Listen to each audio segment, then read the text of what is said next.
పండు తిన్నాక ఆ తప్పు మాత్రం చేయకండి. చాలా మంది ఏదైనా తిన్న తర్వాత వెంటనే నీళ్లు తాగుతూ ఉంటారు.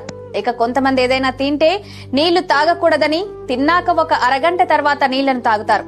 అయితే ఆహారం తినేటప్పుడు తిన్న వెంటనే నీళ్లను తాగకుండా ఉంటేనే మంచిదని ఆరోగ్య నిపుణులు చెబుతున్నారు.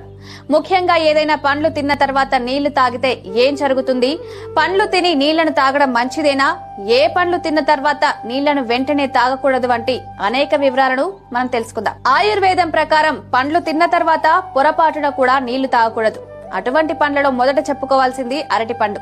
అరటి పండును తిని నీళ్లను తాగితే జీర్ణ వ్యవస్థ పాడవుతుంది.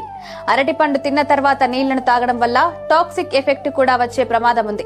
కడుపుబ్బరం, గ్యాస్ వంటి సమస్యలతో ఇబ్బంది పడే ప్రమాదం ఉంది.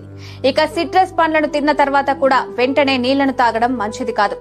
సిట్రస్ పండ్లు అయిన నారింజ, బత్తాయి, కమలా వంటి పండ్లను, ఉసిరికాయలను తిన్న తర్వాత నీళ్లను తాగితే జీర్ణ వ్యవస్థ దెబ్బతింటుంది. పీహెచ్ బ్యాలెన్స్ చెడిపోతుంది. కాబట్టి సిట్రస్ పండ్లను తిన్న తర్వాత పొరపాటున కూడా నీళ్లు తాగకూడదు. చాలా మంది పుచ్చ పండ్లు తిన్న తర్వాత కూడా నీళ్లను తాగుతూ ఉంటారు. పుచ్చకాయలో దాదాపు 90 నుండి 95% వరకు నీరుంటుంది. ఇక పుచ్చకాయ తిన్న తర్వాత నీళ్లను తాగితే కడుపు ఉబ్బరంగా మారుతుంది. కడుపు నొప్పి లేదా అజీర్ణ సమస్యలతో ఇబ్బంది పడాల్సి